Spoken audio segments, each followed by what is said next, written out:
Hi, my name is Terry Mullins, and this is the observation notebook presentation. I'm going to be talking about my 8 observations that I did. My first observation is for Lonoke County Exceptional School in Cabot. The grade was kindergarten. The teacher was Miss Polk. I was there from 10:15 to 11:15 on February 6th. This site is in Cabot, Arkansas. It is considered an inclusion site. This school works with special needs students from babies up until pre-K, which is in that they prepare them to go on into a public school setting. In this class there are 17 students. There was 5 girls and 12 boys. And there were a couple absent the day that I was there, but they said that's normal because some of them are in therapy.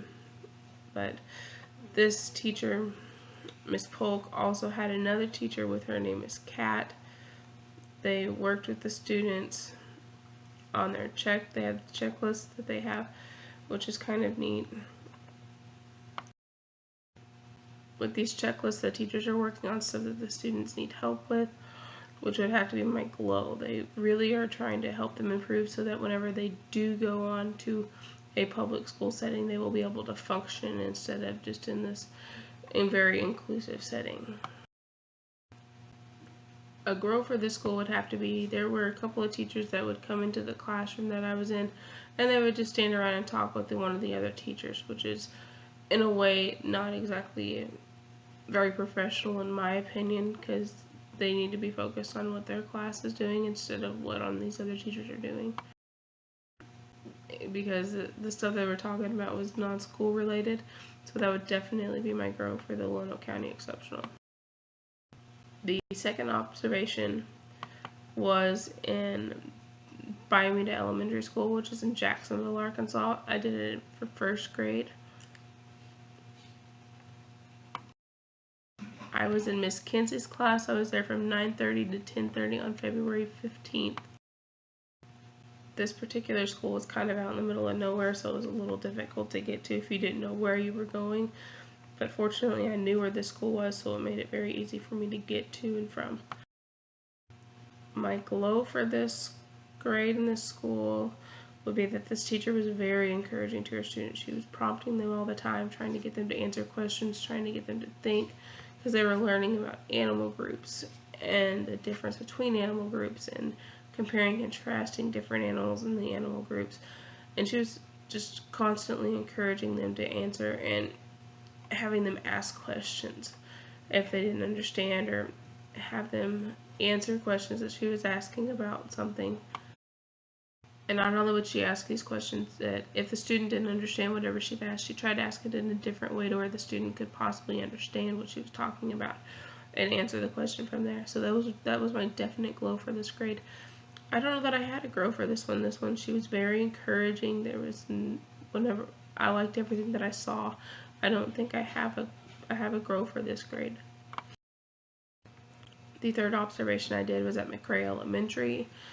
It was for second grade, and it was for Miss Sledge's class. I was there from 12:05 to 1:15 on February 22nd. The McRae Elementary is in Searcy, Arkansas. I was in Miss Sledge's class for this grade. Miss Sledge was a very funny teacher. She was very encouraging and very energetic to all of her students, and it was actually kind of interesting to get to her class because you had to kind of go out inside around the building, and whenever you enter her class, there is another class off to the other side, and there's a restroom that they share in between the two classrooms, which is kind of neat. The day that I was there, the class was learning about responsibilities of citizens, and she would have them read along with her, and then she would have them read silently with their partner, and then they would have them read them all together, her and the students together, which was called a choral read. Something that I thought was interesting that she did, she said mac and cheese, everybody freeze, and that's how she got their attention. And she'd have the students pair up, and one would be mac and one would be cheese, and they would take turns of reading for 1 minute to see how far they could get on reading this passage. That would definitely be my goal. She really knows how to get their attention. So mac and cheese, everybody freeze. And then she had another one that said, class, can I get a whoop whoop? and that's how the students would answer.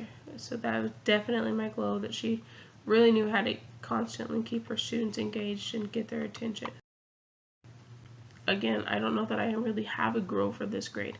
This teacher was very encouraging to her students. She was prompting her students all the time. She really knew how to get her students really involved in their learning, which was awesome to see.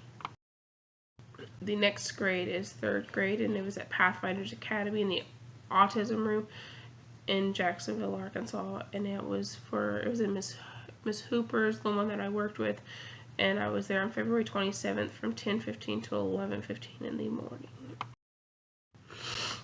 The school is in Jacksonville. It's called Pathfinders Academy, and the room that I was in was called the Autistic Room, which is just this little building that has strictly every student in there has a baseline of autism, and they have other disabilities on top of that, but they have a baseline of just having autism. When I arrived at the school, I went up and I found out that all the doors were locked. I tried all the doors and all of them were locked. So I had to call back to the school and then call them and try to let them know that I was standing outside the door so they knew that they could come and let me in.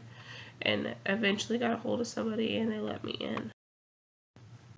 And in this building, they all the students do have that baseline of autism, but there are different levels of it in the building. There's the lower functioning and the higher functioning students. This particular day, I was observing the lower functioning students, which means that most of these students are using AAC devices to communicate with the teachers, with other students, with anybody that any kind of therapy that they may have. They're using the AAC device to communicate. Another cool thing was they have a therapy dog named Sophie that follows Miss Hooper around. Then this dog just walks all over the school and is just there for therapy reasons, which is kind of neat because it kind of gives the students some kind of a animal to kind of calm down to and everything. This teacher was definitely very encouraging to the one student because their ratios are very small. It's usually about 1 to 2 per teacher, and that kind of gives the students more one-on-one attention, which is great whenever they have autism. But this teacher was only working with this one student, and they were working on different types of skills. This teacher often gives a student different options, like she can play with water beads for a sensory thing, or she can cut on paper they mark on paper with the Mr. Sketch scented marker, and the student picks out the scented marker and then she cuts along that line to work on her focus and work on her motor skills. This by far was my favorite of all of them, only because I am a special ed teacher, so seeing this room was kind of just a reminder of what I'm working toward, which was great because I needed that encouragement. And a grow, there wasn't much in the way of decor in any of the rooms, and there was just not a lot of it didn't really feel like any of the student stuff was displayed. They were just there and the walls were blank, which it's very hard for students with autism to concentrate, but maybe having a little something around would be nice to make it feel kind of welcoming. That would be my grow for this grade.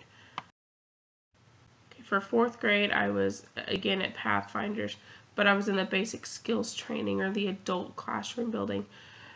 This one I was there from 10:23 to about 11:30, and I was observing a group A.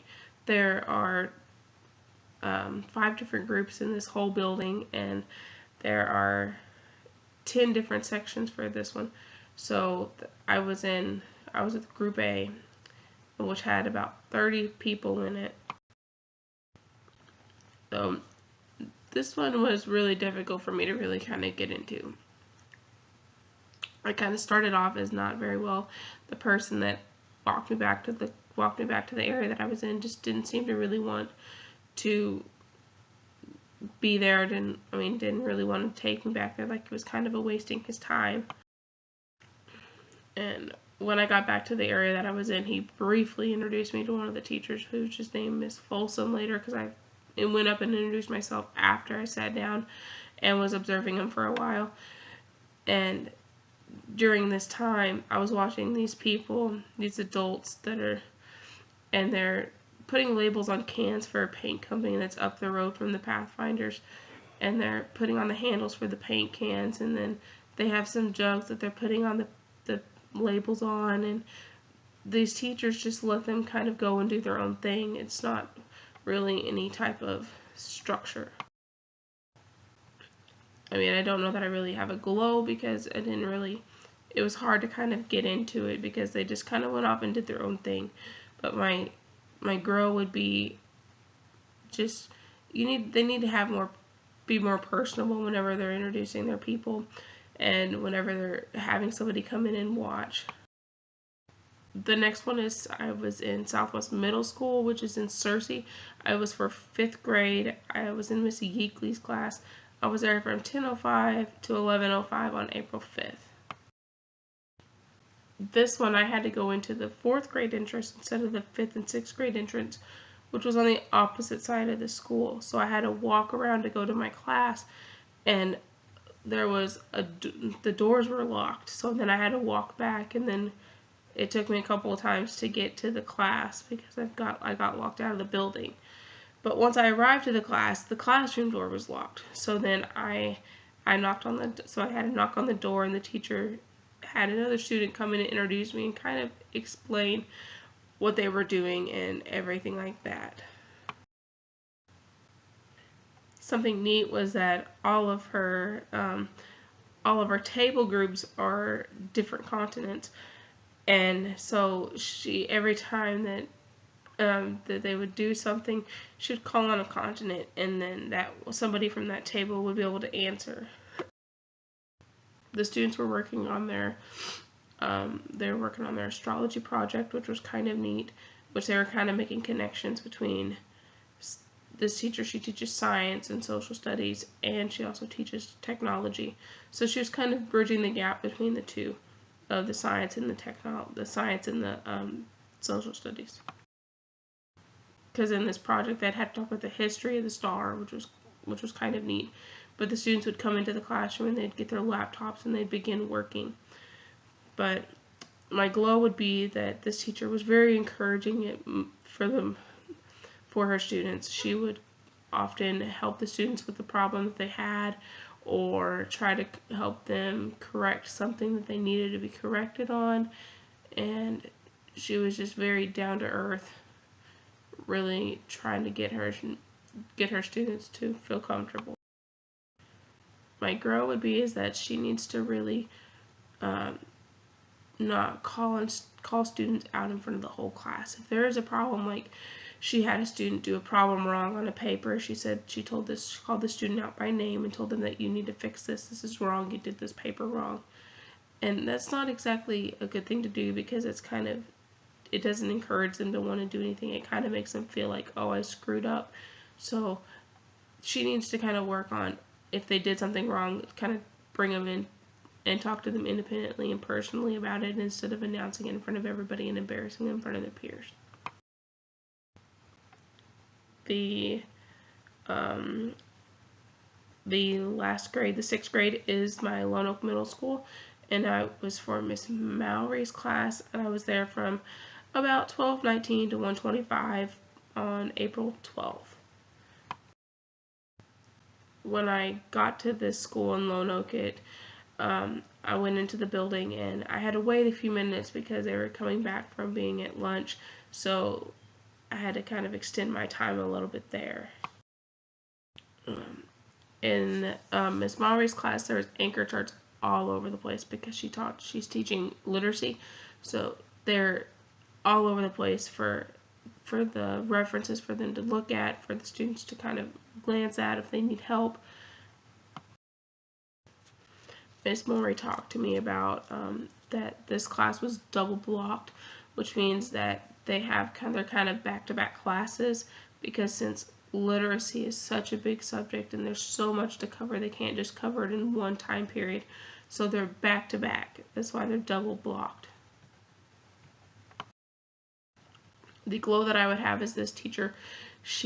Every piece of paper that she talked about, everything that she made reference to, she gave me a copy of, so I can actually look at it and I can have it in my hands to see and put it in my portfolio for me to have for whenever I become a teacher, which was great. I loved that because I love whenever I can get some ideas and kind of go with it from other teachers, which will help build my portfolio for my future. My grow would be is that although she's very engaging and very encouraging to her students, she also kind of calls out her students again, like the previous teacher. She calls them out, not necessarily for doing something wrong on a piece of paper, but for not answering something correctly or for just being disruptive. She kind of calls them out in front of everybody, which in a way embarrasses them anyway. But if they're causing a problem, then she needs to talk to them privately about it instead of addressing it in front of everybody. But that would be my grow. Overall, I liked all of my observations. The one that I did like the most was the autistic room, only because that is where my major lies. So that's it.